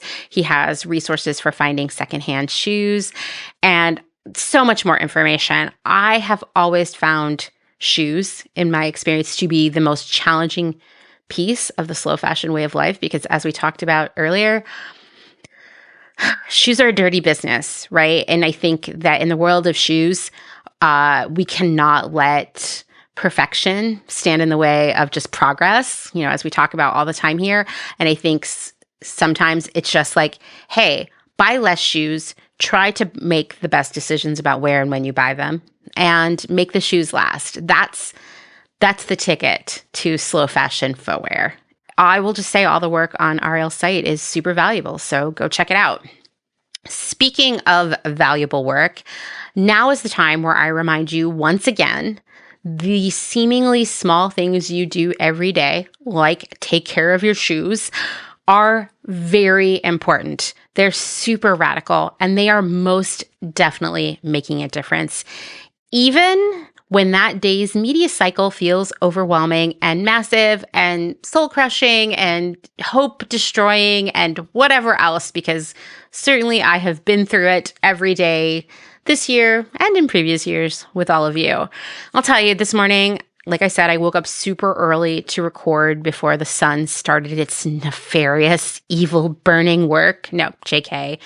Big fan of the sun because it is making my garden grow so much right now. But I woke up early and I grabbed my phone almost immediately after I opened my eyes, which I'm sure you do too. I've tried to break that habit. I just cannot. That's just where we are right now. Anyway, I was greeted by a link from Dylan, my kid. They've been on the podcast in the past. And this link, it was for an article from the local newspaper where I grew up. And the story was essentially about my grandmother's house, my Gam Sandy, her house being burned down accidentally or semi-intentionally by some children who rolled a lawnmower up to her fence and lit the gas tank on fire. I mean, what a crazy story. I'm not really sure what happened there. But wow, like what the fuck, right? I mean, this is how lives can change in an instant, sometimes just innocently. And my family has, in one way or another, lived in that house, a small row home in what was once a more like, I don't know, like middle class would be an overstatement, but just like a pretty solid working class neighborhood. Now it's what you would call a not very nice part of town. Someone's always lived in there. My great-grandparents, then my great-aunt, and then my grandma moved in there. My grandma has lived there since, I don't know, like I was in high school. And now it's gone, and it's just a house, right? But reading this article, it was just an overwhelming emotional bomb hitting me first thing in the morning. I've been no contact with my mother since 2019 for many, many very good reasons. And as part of that shift in my life, it meant I can no longer be in touch with my grandma, who, like any good mother, has to be loyal to her child, right? So she is team my mom. That's been really, really difficult for me. I mean, like those words don't do the feeling of it all justice. But my grandma was the light in my life growing up. I strongly believe that she is the reason I made it to adulthood for many, many, many reasons. And to know that her house is gone, that there is nothing I can really do to help without getting involved in that family again, which I just cannot do. It's a lot. I'm telling you this very private, personal thing. Sorry, Julie, you're going to hate this. Because one, I want to be clear that going no contact with a parent is neither easy nor a fix. It's harm reduction, which is very valuable in itself. But there are hard days. It's not like, oh, now my problems are gone. It's not like surgery, right? That like cut out a tumor. Well, I guess that tumor could grow back too. It's just a step toward protecting yourself. Please, please promise me that you will not send me advice about my family or being no contact with them or what has happened to my grandma. I am navigating that on my own privately. But that brings me to the other reason I'm sharing this. And that's because sometimes it is just so hard to get up and do the work of fighting for a better world, right? It's harder than ever this year because, this world. But we're also all humans and we have these lives outside of the bigger cause, or maybe they're within the bigger cause. It's all intersected and tangled up and complicated. But some mornings you're going to wake up, right? It's going to be this wild card situation that pulls the scabs off of your emotional wounds. And maybe you also, like me, have an ear infection that kept you up half the night. Fun times, really. That's how it is, right? Sometimes it's a hard day. But as I pulled myself out of bed this morning, I reminded myself that the world, including me, is only doomed if we do nothing. Much like an ear infection will go away if you see a doctor and get medication, but it will rage out of control to a point of no return if you kind of just throw your hands up in the air and say, well, I'll just get another ear infection in the future, so why bother dealing with this one? That kind of reminds me of the moments when my depression has been at its worst, when the thought of washing my hair has felt like the greatest chore because I know I'll just have to wash it again many, many times for the rest of my life, right? And you're just like, why bother? I'll just have to do it again. And really, these kinds of things our brain does, they remind me of the argument, which is not really an argument, that we have debunked here on the podcast over and over again, which is that idea of like, there's no ethical consumption under capitalism. And then what's in parentheses next to that is, so I'm going to go place this huge Amazon order or what have you. Things are always going to be challenging, right? And things are always going to have to be addressed again and again because the fight never ends. I don't know if life ever gets easy per se, but it can be better, right? Life can be better for everyone and every living thing. It won't be perfect, right? There's still going to be ear infections and people doing bad things and struggles that the planet faces and, frightening natural disasters and on and on and on, right? There are going to be all of these wild cards thrown our way all the time. And I'm not going to go any deeper into that card metaphor because I don't know much about cards unless it is playing gin, rummy, which I used to play with my grandma all the time. And I do love, or Uno, obviously. Does that count as cards? I don't know. Anyway, I believe that life can be better for everyone and every living thing, even if it will never be perfect and the work will never be done. And that's what gets me up every morning. That's what reminds me that while there will always be something to fix, something to protest, someone somewhere that needs help, nothing changes if we do nothing right now.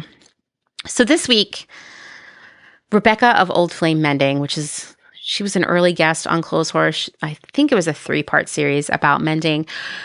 She announced that the business will be closing its doors at the end of August. And it makes sense, right? It was just too difficult to make the math work for the business in a world where it is shockingly difficult to get people to pay to have their clothing repaired, much less to get them to pay a fair price for it. as I saw that news appear in my feed earlier this week, I felt so sad because I have felt and observed this growing sense of scarcity in the sustainability / slow fashion world. It's kind of impossible to make a living out of getting people to buy less stuff, whether that's via repair services or teaching people how to do these things themselves, or even writing and sharing information about it. And this sense of scarcity, well, it ends businesses. And it creates a sense of competition in a community that really needs all hands on deck collaboration from everyone.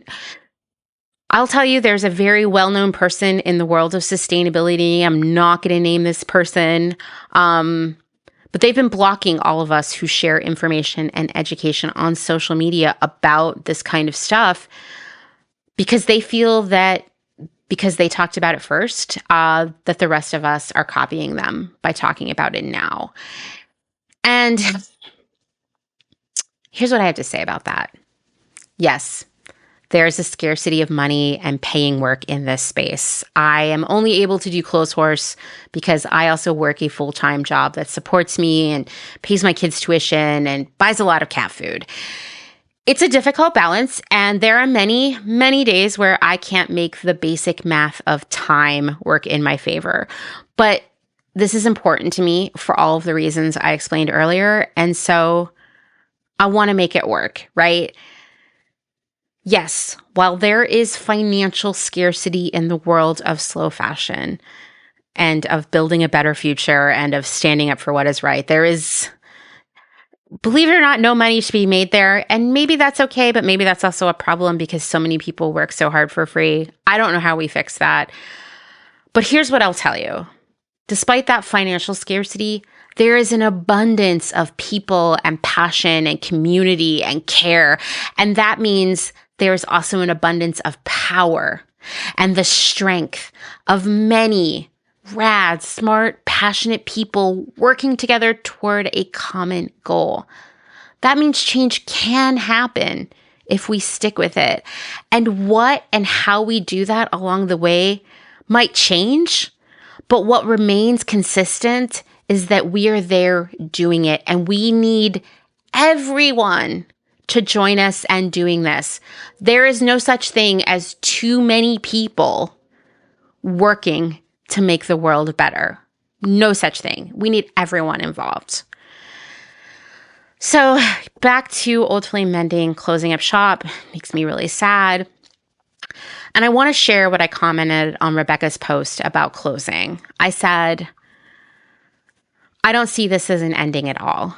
More like a turn onto a different but just as important road to the next place that needs your service, your vision, your dedication. You have touched so many people over the past few years, getting so many of them to think differently about the value of the stuff in their lives and why it's worth repairing. I'm excited to see what you do next, because I know it will also be powerful. And I mean that with all of my heart. I am so proud of what Rebecca has done and how many people she has inspired over the past few years. I know that the work of Old Flame Mending has literally changed lives as people carry Rebecca's message and work into their future decisions and their future conversations. Mending is a radical act in the fast fashion world that we live in right now.